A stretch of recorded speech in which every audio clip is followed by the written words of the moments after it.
او وای سمره خیسته ماشوم را وړی دیدلې د بیبي حلیمې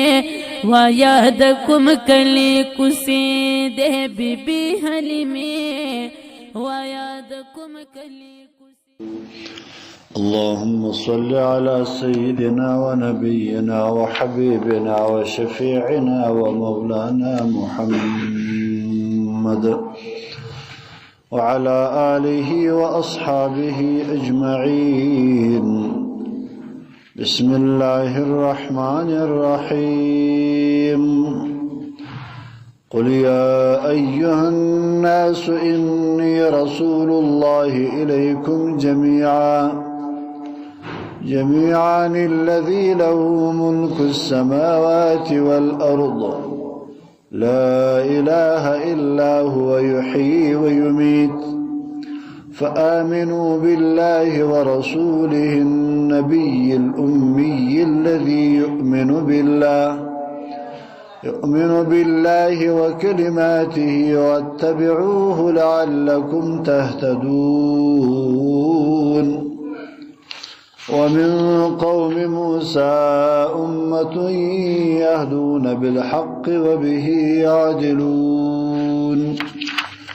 وقطعناهم 12 أسباطا أمما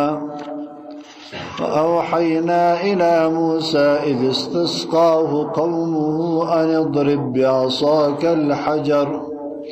فانبجست منه 12 عينا قد علم كل أناس مشربهم وظللنا عليهم الغمام وأنزلنا عليهم المن والسلوى كلوا من طيبات ما رزقناكم وما ظلمونا ولكن كانوا أنفسهم يظلمون. صدق الله مولانا العظيم. الله جل جلاله پیغمبر صلی الله علیه وسلم ته خطاب کوي. پیغمبر علیه الصلاة والسلام ته دا فرمایي چې ته وټول مخلوقات ته وټول انسانیت ته وایه چې زه رسول د الله جل جلاله یم.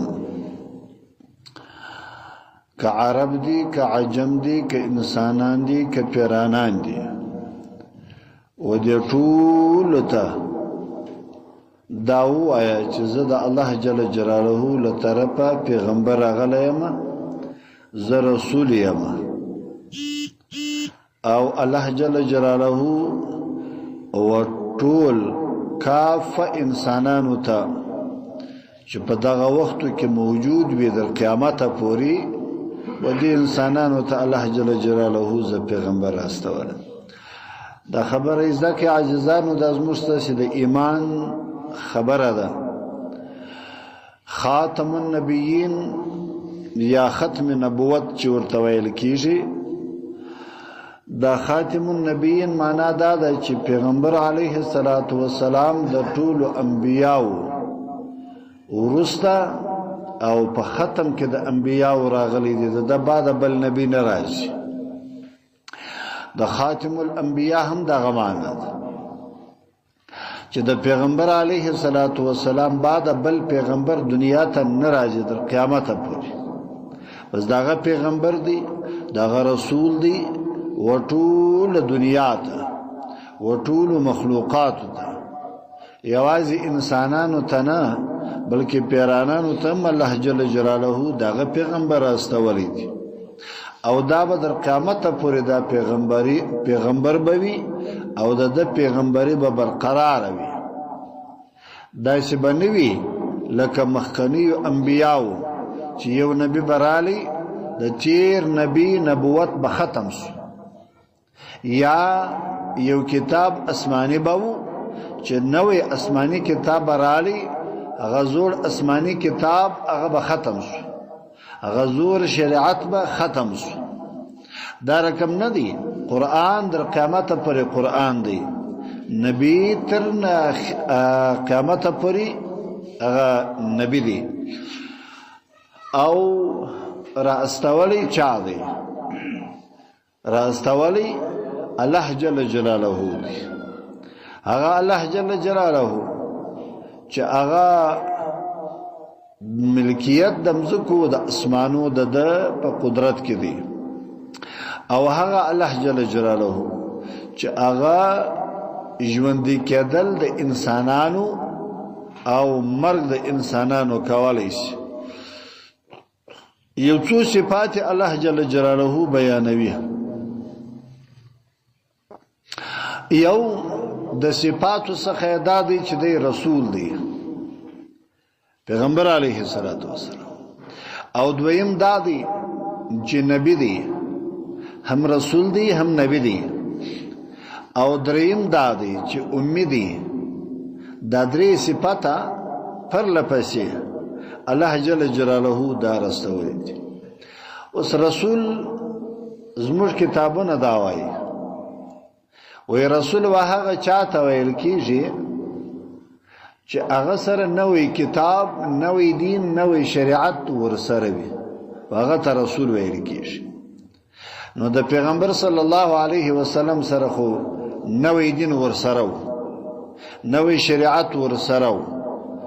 کتاب ورسره و چې قرآن دی دا یو او نبی وهغه چاته ویل کیږي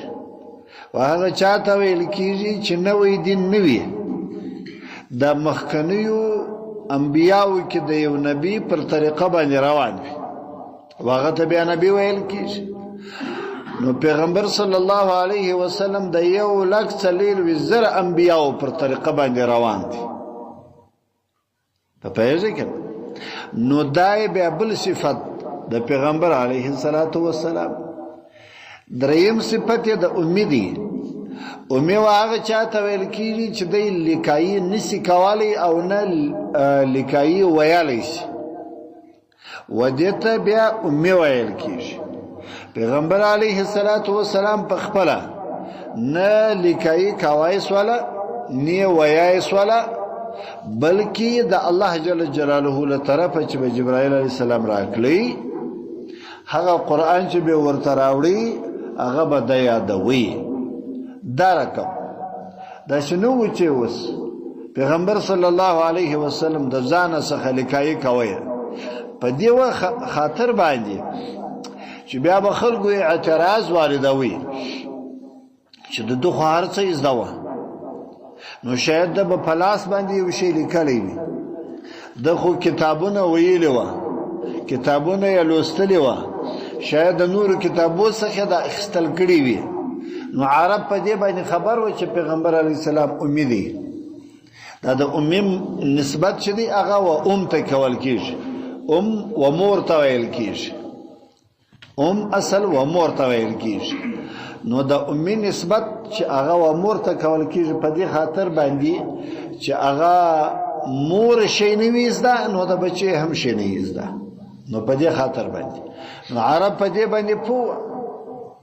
چې پیغمبر علیه الصلاۃ والسلام چم نه دی ویلي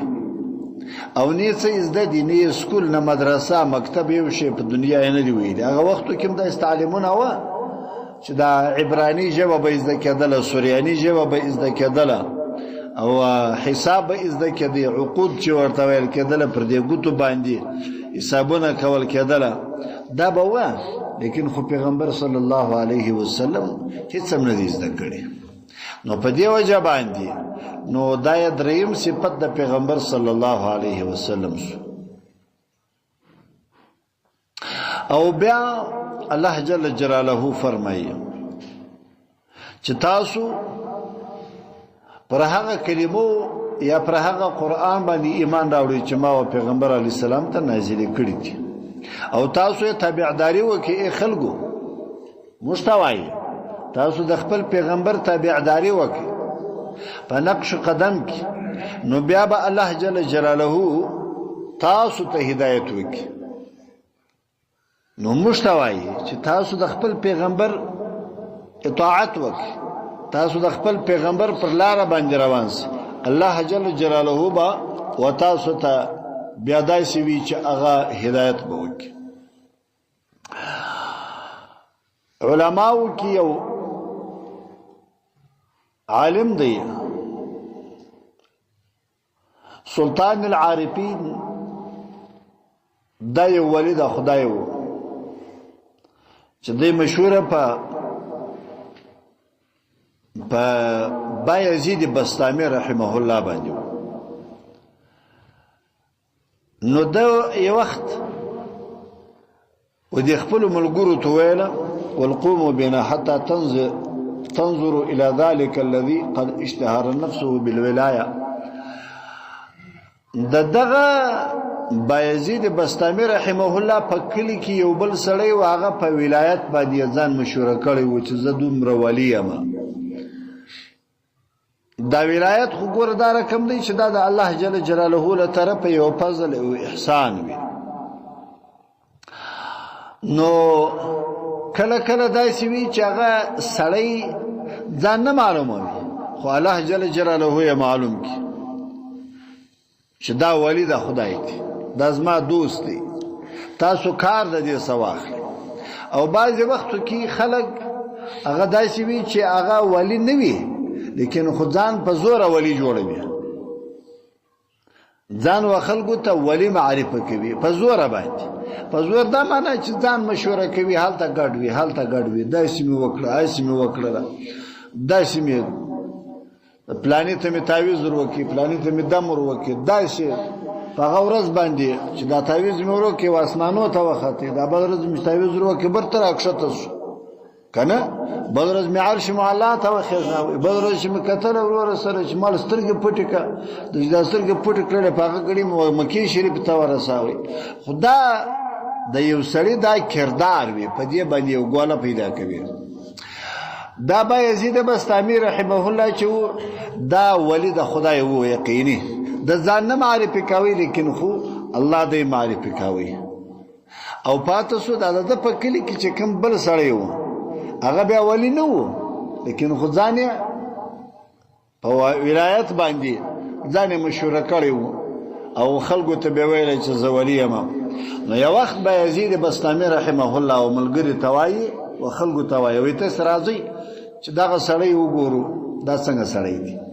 چې ورسو یې باندې درکې معلوم چې رښتیا ولی د خدای دی او که نه. نو چې را روان سوله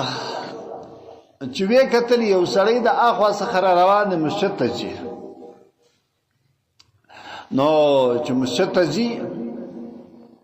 داسې داسې ورته وکتله، دی پر دې لاره باندې روان دی، ناړې یې تو کړلې د هغه سړي د قبلې یوه طرف ته. چې ناړې یې تو کړله بایزید بسطامی رحمه الله خپل ملګرو ته ویله ول درځئ درځئ درځئ درځئ، دا ولی نه څه کېدلی، سلام یې نه دی پر اچولی، دا ولی نه څه کېدلی. هغه ورته وویل والولایت ادب د پیغمبر علیه السلام غواړي، چې ادب د الله د پیغمبر نه یې در پکښې کی، تابعداري د الله د پیغمبر نه یې در پکښې کی، ولایت ته ځان نه شي رسولی. واتبعوه، تاسو به د الله د پیغمبر تابعداري کوي، بیا به نو تاسو ولارې ته د هدایت ځانونه رسوي. نو دی وایي بایزید بسطامی وایي و یو سړی چې دعوه د ولایت کوي هغه به داسې وي چې د الله د پیغمبر اطاعت به قدم پر قدم باندې کوي. زموږ کتابو کې د تصوف هغه دا وایي و یو سړی چې موریدي کوي د یو پیر لاس نیسي، د یو پیر سره موریدي اخلي، وظیفه ورڅخه اخلي، 3 ورځې به د هغه سره تېروي، د هغه عادات د هغه طریقې د هغه نقش قدم دا به ویني. که چېرې داسې و چې پر سنت طریقه برابر و نو بیا به دی هغه وظیفه ورڅخه واخلي، موریدي به وکړي. که داسې و چې طریقه د سنت طریقې څخه مخالفه وه نو بیا به هیڅ کله دی د هغه لاسنیونه نه کوي. حتی که چیرې یو سړی چوټې په پښو کوي او چوټې کاږي لبه د الله د پیغمبر صلی الله علیه وسلم پر طریقه باندې هم چې وجه په شو کوي هم بیا اغوندي او دغه رقم ژمن چې سړی استعمالوي ژره چې استعمالوي د الله د پیغمبر پر طریقه باندې باندې سترګې چې یو سړی توروي هغه د الله د پیغمبر پر طریقه باندې وي خالی چې سړی اغوندي روانيږي ناسته کوي ولاړه کوي بیا نو د ولایت او مقام ته رسیږي او دغه ته بیا تابعداري ویل کیږي نو دا مشت الله جل جلاله دا فرمایي چې تاسو د الله جل جلاله د پیغمبر تابعداري وکړئ امام احمد ابن حنبل رحمه الله هغه داو هغه وایي چې زه په یو جماعت کې وم په یو جماعت کې د علماو د صوفیانو د بزرګانو په جماعت کې ومه نو دغه جماعت دا څه وکړله چې دا لمبېدل یو ځای نو یې لنګ وهلی لنګ یې وهلی بیا هغه اوبو ته ور داخل سوله وایي ما هغه عمل ورسره وکړي وایي ما ته دا حدیث د پیغمبر علیه الصلاة والسلام را یاد شو هغه دا حدیث چې د تاسو حمام ته داخليږي هغه به تاسو په دې دغه کې به داخليږي په دغه لنګ کې به تاسو داخليږي نو زه چې دا وبو ته وی داخل سره ما د الله د پیغمبر سنت طریقه مې مازی پر ځای کړل کني د علماو خو د دې شانو سره تقریبا ډیر شناختم نه وي او نه ډیر تعلق ورسره نو په دې خاطر باندې چې هغه سنت طریقه ده نو د علماو به دا طریقه کله کله به دا استعمال ولا او دا دی وایي وې زه د شپې بداومه یو سړی ژغره باندې وکي ولزير دركم يا أحمد فإن الله قد غفر لك باستعمالك السنة وما تيويل دشبي بخوب كي والإي إمام أحمد ابن حنبل زير دركم الله جل جلاله وتات در طول گناه ومغفرت وكي أغورت الولي والتاد الله دا پیغمبر و طريقه رجوندي يا وكره نو په دې وجه باندې الله جل جلاله ولتاته مغفرت وکي وجعلك اماما يقتدي بك او في امام وګرځواله امام معنا د علماو ته د خلکو امام وګرځواله نو په دې خاطر باندې چې تا د الله د پیغمبر سنت طریقه پر ځای کړل نو په دې وجه باندې او ته امام وګرځیدل او بل ما ورته ویل چې ته څوک یې ورزه جبرائیل علیه السلام امام احمد ابن حنبل رحمه الله خپل داوی وای ما ته جبرائیل علیه السلام وې دا خبره راته وکړه عاجزانو پیغمبر صلی الله علیه وسلم چې کومه طریقې او مشترا وړي دي پر هغه طریقه باید مجروان سو مستابعداري وکړو عمر رضی الله تعالی عنه مکه مکرمه ته لاړ حج کاوي نو حجر اسود یې مچ کړل چې کله حجر اسود مچ کړل بیا ویل ولا يا حجر الاسود والاني لا اعلم انك حجر وز خبر یې مچ ته ډبره نه چاته ګټه رسوي نه چاته ضرر رسولای لكن ما جناب رسول الله صلى الله عليه وسلم لیدلیو چې ته مچکولې نو په داغه طریقه په وجه باندې زدم دغه حجر اسود ته وای زدم مچوم دا چې شو دا تابعداري و د الله د پیغمبر صلی الله علیه وسلم نو مشتدم الله دا رقم تابعداري را نصیب کی الله جل جلاله دې مو پر دغه طریقه باندې چې کوم پیغمبر صلی الله علیه وسلم مستقیمه طریقه راوړي وي پر هغه طریقه دې الله مستجوند را نصیب کی او الله جل جلاله فرمایي د قوم څخه د موسی علیه السلام داسې یو امت چې هغه پر حق باندې برابر و داسې یو امت په دې بنی اسرائیلو کې چې هغه د الله جل جلاله خبره منله او دوی همیشه د الله جل جلاله پر طریقه باندې یا د خپل د وخت د پیغمبر پر طریقه باندې دوی روان و. پیغمبر صلی الله علیه وسلم چې کله ولاړی پر لیلة المعراج، سفر د معراج، پیغمبر علیه السلام اسمانو ته پورته شو. چې کله پورته شو نو بیا وجبرائیل علیه السلام ته ویل ول انی احب ان ارى القوم الذي اثنى الله عليهم بقوله ومن قوم موسى امه. ورزدا خوشوم چې هغه قوم ومنم چې الله جل جلاله پر دغه قوم باندې ثنا او د دې قوم صفته کړی دي چې دا قوم الله جل جلاله ما ترشکاره کی. جبرائیل علیه السلام ورته ویل ورستاو د دوی په مابینس کې چې دی هغه مسیرة 6 سنین ذهابا و 6 سنین ایابا، 6 کاله د دې خوالاره د 6 کاله د اخوالاره د 12 کاله. دومره ستاسو لري دغه قوم د موسی علیه السلام قوم مخکې تیر شوی او ښه خلک پکې کوي د خپل پیغمبر خبره به منله. کله چې قران کریم کې د موسی علیه السلام د قوم صفت راغلی دغه وختو کې جبرائیل علیه السلام ته پیغمبر صلی الله علیه وسلم دا فرمایي په شپه کې د معراج وې زه دا خوشاوم چې زغه قوم ووینم. جبرائیل علیه السلام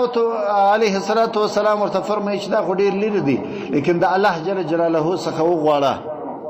چې الله جل جلاله تا لاره اسانه کړي او یې سید نو خاص وکي د الله جل جلاله څخه الله جل جلاله جبرائیل علیه السلام ته ویل چې زما محبوب څوای پر غلار باندې وسر رواس. پیغمبر صلی الله علیه وسلم پر براق باندې سپور کې را روانه کې چې یو څو قدمه واخستله وهغه قوم وهغه علاقه ته ورسېدل. فسلم علیهم، سلام وې پر دې قوم باندې د روحاني تور باندې خټول ژوند دی. د روحانيت معنا قبر ته شوکه د انسانان ټول ژوند دی. د آدم علی السلام نیولې تر اوسه پر دا ټول روحاني تور د انسانان ټول ژوند دي.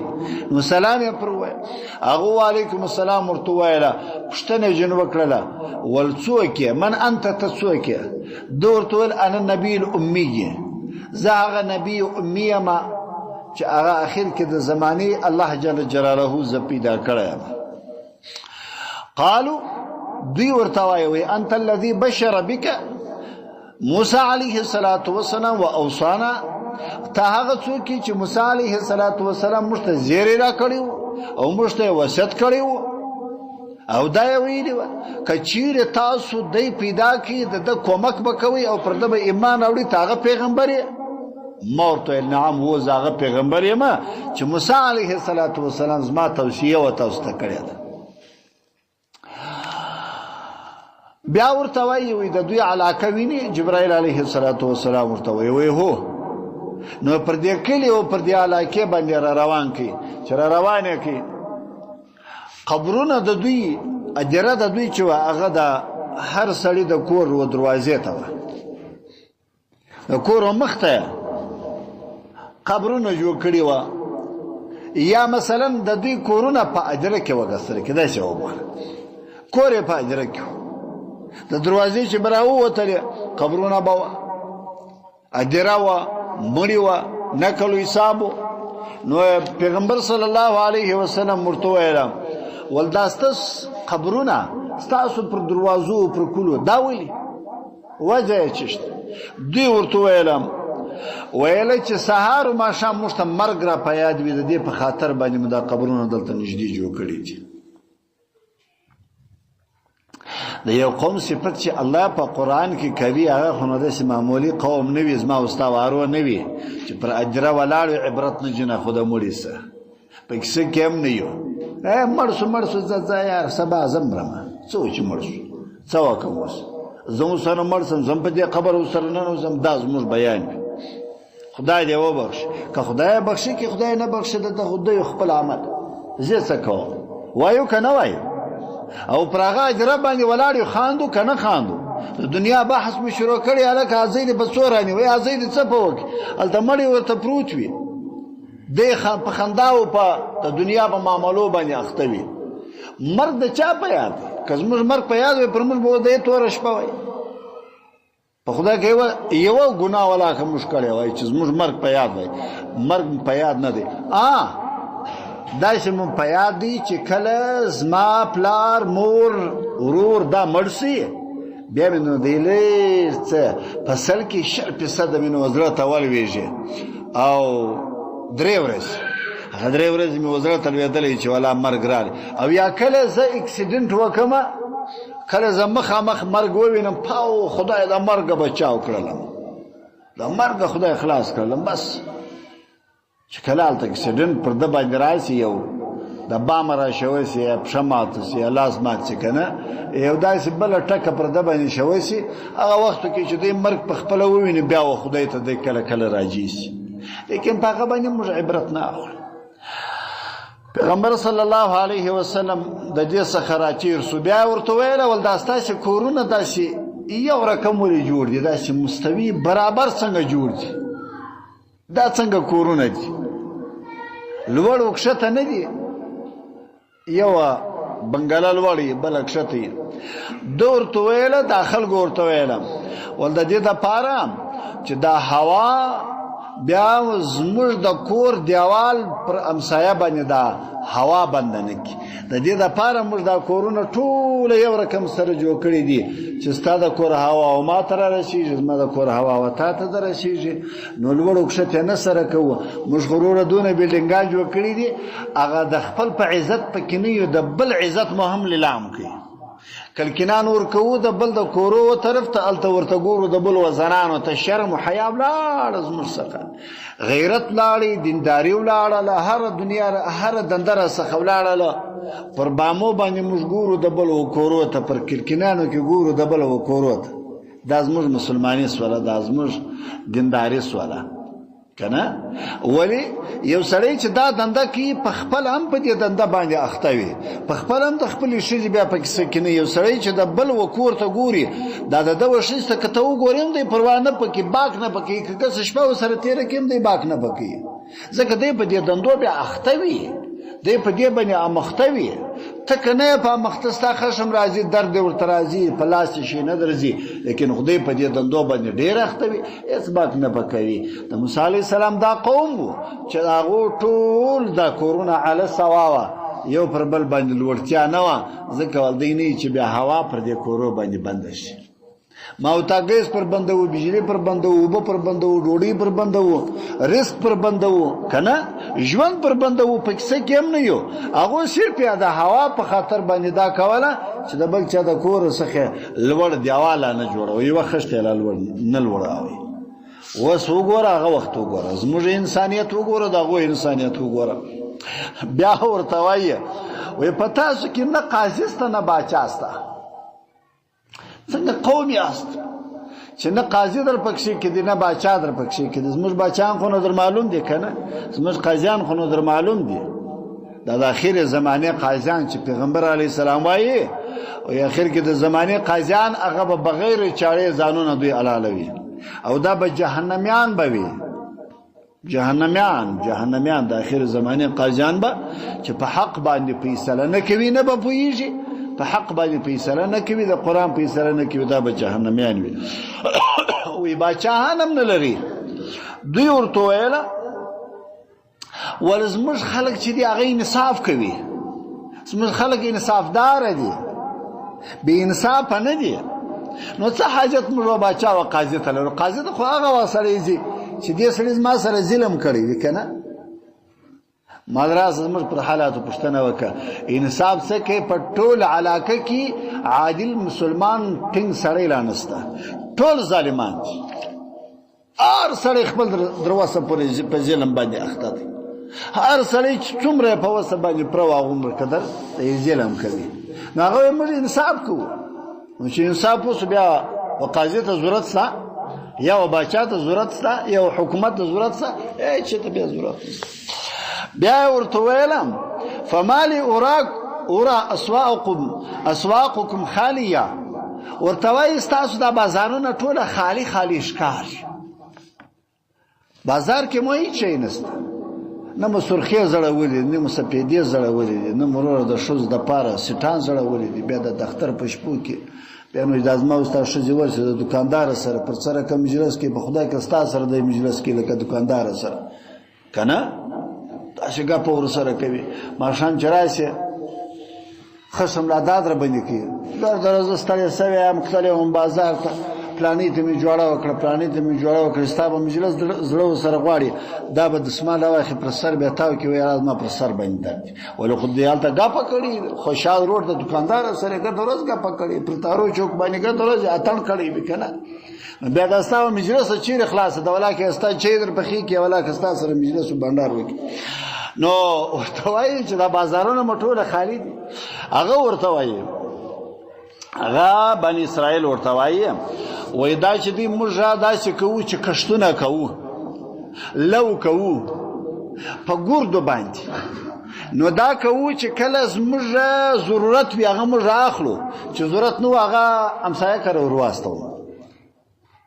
هغه دا همسایه کره ورواستو نو بازار کې خرید و فروش نسته ځکه که زما ضرورت و اجي اکا و ما ته راستي که نه که زما څخه بلابود سوره زه د اجي اکا کره ورواستو نو د بازار څه ضرورت دی بیا بازار له خو هغه دی چې ستا په کور کې څه نه وي هلته په بازار کې پراته یو د بل همسایه غم نه خوري نو بازار ته مجبوره یې بازار ته شو راسې بازار کې به یو شی کیلو دوه درې به رانیسې راوړې بیا و کور ته ورموږ چې کله لو وکړو معنا هر شی چې موږ وکړو هر سړی خپله اندازه یوسي که نه د هر چا چې هر څومره قدر مځکې وي هغونه قدر یوسي لیکن خو داسې وکړو دا هلته دغه خشت ورته کښېده هلک هله شه بس نو په دې خاطر باندې زموږ بازارونه چې دي هغه خالی دي بیا زموږ ضرورت و دې شیانو ته نشته چې موږ رانیول وکړو یا خرڅول وکړو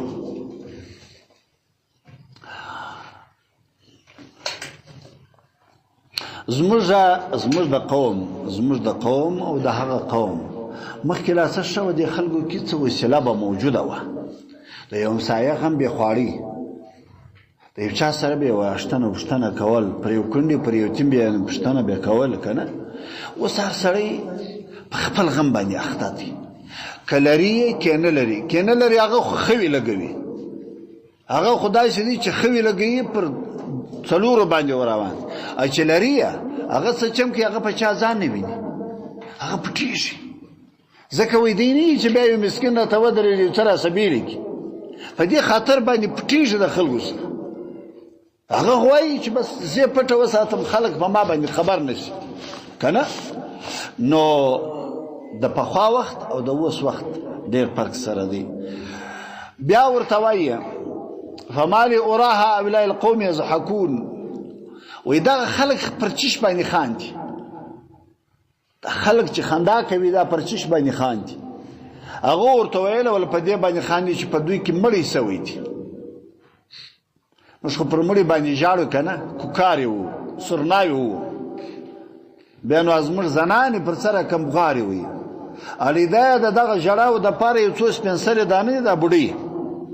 دا سپین سرې دا یې بیا الیدا د دغه کوکارو دپاره پیدا کړي یو لو کوکه درته وکاږه او ژړا هم ولاکه ورځي په خدای کې در سترګه وشکله راځي هسې بس مازې دا خلک خبروي چې دې کور کې غم دغه په جاهلیت کې دا د پیغمبر علیه السلام در مخه دا په جاهلیت کې داسې زنانې وې سپین سرې په دې کلي کې چې په کوم کور کې به مړی وسو دا سپین سرې به په تنخوا باندې راوستلې څه به یې ورکولې دا به د دې مړي و سر ته به کښېنستلې نو بس کوکارې به یې نارې کړې ژړا نه وه ایسې به نارې وې نو د ده هغه نیکي به یې را په یادولې دا د یې ښه سړی و بیا به یې نارې کړه هو او هو بیا به وا پلانیه څنګه راڅخه ولاړلې وا پلانیه عجبه راڅخه مړ شولې د پرون کیسه مې لا په یاد وه وا پلانیه چې ستا کره درلمه ما ته دې د شوروا کاسه دی ښه راته برابره کړې وه روژه ماته دې راستولې وا پلانیه ولاړې خدای دې وبخښه بس خو نو دا کیسه به وه دا د هغه وخت د جاهلیت د زمانې دا وه چې کله پیغمبر علیه صلات وسلام رالی الله جل جلاله ټول دا بند بیا بند شو د صحابه کې زموږ د پښتنو په قوم کې هغه د جاهلیت د زمانې هغه سپین سرې غوسه موجوده دي موږ له چې ژړا پر ونه کې کارې پر ونه وي همسایهګان په خبر نشي دا مړی نه دی دا مړی دوی نه باسي د کوره څخه ولاکې به وباسي چې میاشت پروت وي چې تر څو چې هغه د چمن خورې نه یې را رسېدلې د چمن لورې نه یې را رسېدلې د توبې لورې نه یې را رسېدلې چې یوارې هغې کوکارې پر وهلې نه یي که نه یوارې هغې و دې خلکو ته ځان یې ښکاره کړي چې زه خو نو دغه یم اوس را ورسېدلم اوس به نو یو کوک زم پر نارې کومه نو د هر چا د غزلې خپل واری دی نو خو یو سړی به خپله غزل وایي بل به خپله غزل وایي که نه یو سړی به یوه ناره کړي بل سړی به بله ناره کړي خو د هر سړی خپله د نارې واری دی نو پوښتنه دې کېږي چې دغه خلک ولې ژاړي ولې خاندي وایي د دې مړی سوی دی هغه پر ایمان باندې مړ دی په دې وجه باندې دا خلک دا چې دا خاندي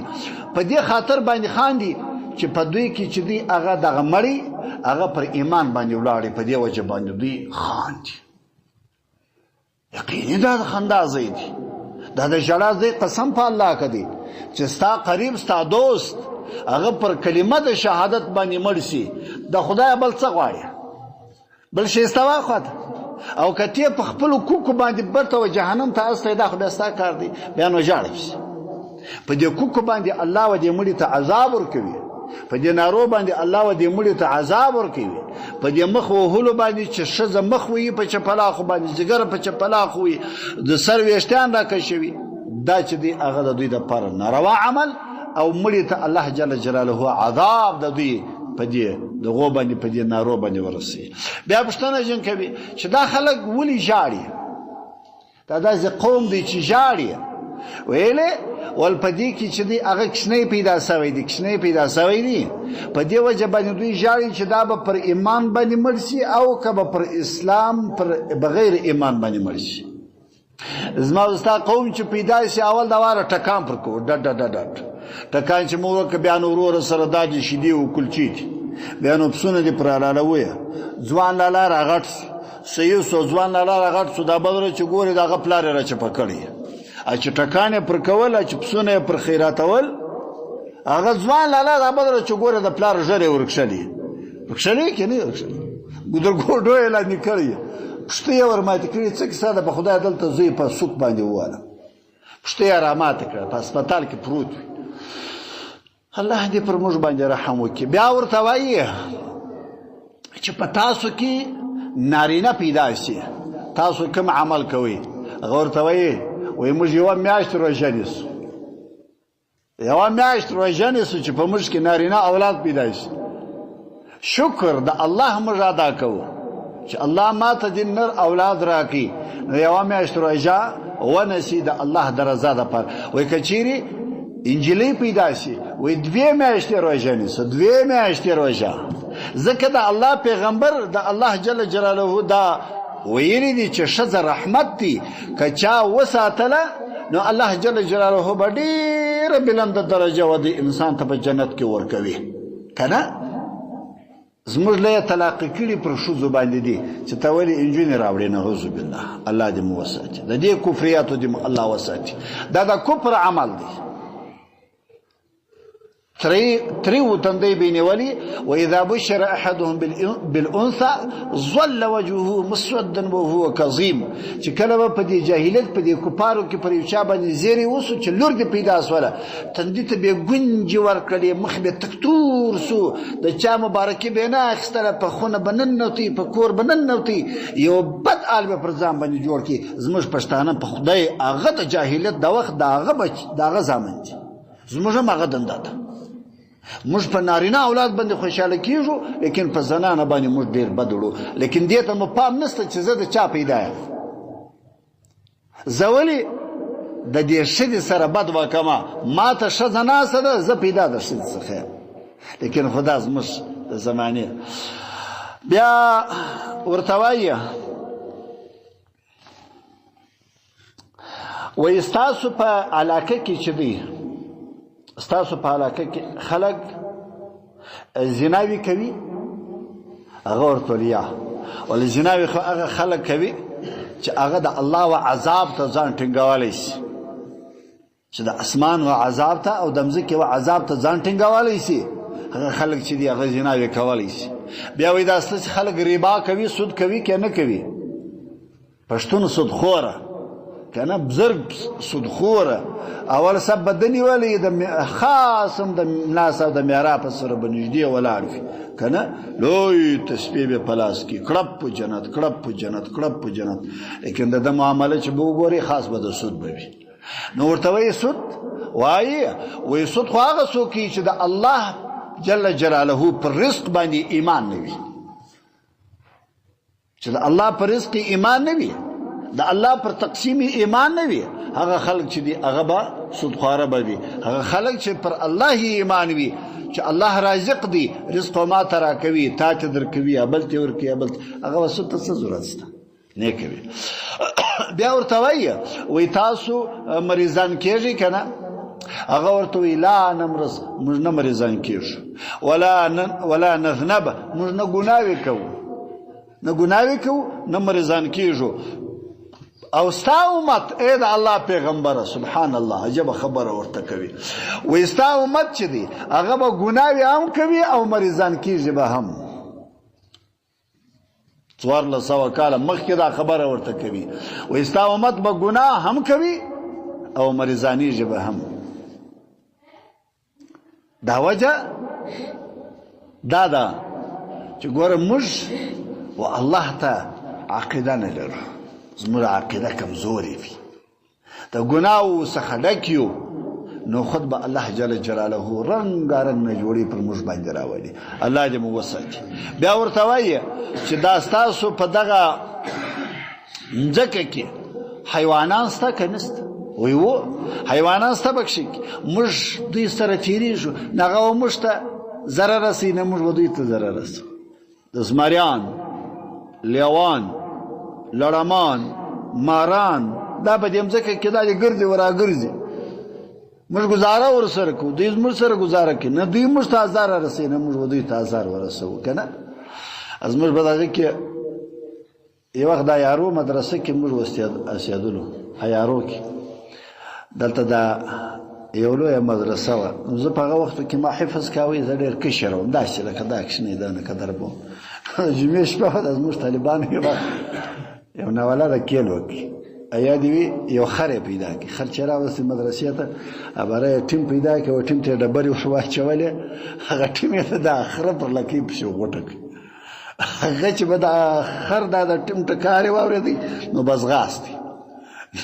دا دنده وه. موږ حیوانان نه دي پرېښی، خر ملا نه دي پرېښی چې په سات منې پکړي، نور خو مشوره وه. نو دا خر دا په ځغستا سو وروره سره په دې کور وځه، پاک ورننوځه، خلک دنیا نیمه شپه ده راووتل وروره سره، ټکان سوله چې دا اوس له چیش طرفی دی، هېڅ هم نه معلومېږي، پر دې خوا پورته کېده، را یې سر خلاص و چې دا زموږ دا فساتیان طالبان دي، دا فساد یې کړی دي، الله هدایت ورته وکړي. نو دغه پیغمبر صلی الله علیه وسلم ته وایم چې دا ستاسو په امت کې به دا وي چې مریضانېږي به او دوی ته به دوی د ګناهو په وجه باندې به دوی مریضانېږي. که یو سړی ګناه نه کوي الله پر هغه باندې ناجوړي نه راولي. خیر خو بار تقدیر پیغمبر صلی الله علیه وسلم دا فرمایي چې ناجوړي د انسان دپاره هم یو رحمت دی، یو نعمت دی، خاطر د دې باندې ګناه وي د انسان الله جل جلاله رژوي. پیغمبر علیه السلام هم دې خبرې ته اشاره کړې ده، ځکه و یو سړی چې پر لاره باندې روان وي زوز په ده باندې جګ سي، لا الله جل جلاله د ده ګناه وي ورته معافوي. ورته ګوري الله جل جلاله څه فرمایي. قل ورته ووایه یا رسول الله صلی الله علیه وسلم، یا ایها الناس، ای انسانانو، انی زه چې یم رسول الله، زه رسول د الله جل جلاله ویم الیکم و تاسو ته جمیعا و ټولو ته، الذي هغه الله جل جلاله له د ده دپاره ملک السماوات، ملکیت د اسمانو دی، والارض د مځکو، لا نسته اله خدای الا هو، دغه یو الله جل جلاله دی، یحیی و یمیت، خلق ژوندي کوي او خلق مړه کوي. نو فآمنوا بالله، اے خلقو تاسو ایمان راوړي پر الله جل جلاله باندې ورسولي او پر رسول د الله جل جلاله باندې کوم رسول النبي چې هغه نبی دی الامي چې هغه امي دی الذي اغا نبی صلی الله علیه وسلم یؤمن بالله چې هغه ایمان پر الله جل جلاله باندې او کلماتي او پر کلماتو د الله جل جلاله باندې دي کلماتو څخه قران مراد دي واتبعوه اے خلقو تاسو تابعداري وکړه دغه پیغمبر لعلکم تهتدون چې تاسو پر لار د هدایت باندې سي ومن قوم موسى او د قوم څخه د موسی علی السلام امه یو داسې امه يهدون چې دوی پر لار د هدایت او بالحق او به په دغه حق باندې يعدلون دوی عدل کاوي نو دا داسې خلق و چې الله جل جلاله په دې بني اسرائیل کې پیدا کړی او ما علينا الحمد لله رب العالمين والصلاه والسلام على خير محمد وآله وأصحابه أجمعين اللهم تقبل منا إنك أنت السميع العليم تب علينا إنك أنت التواب وصلى الله تعالى على خير خلقه محمد وآله وصحبه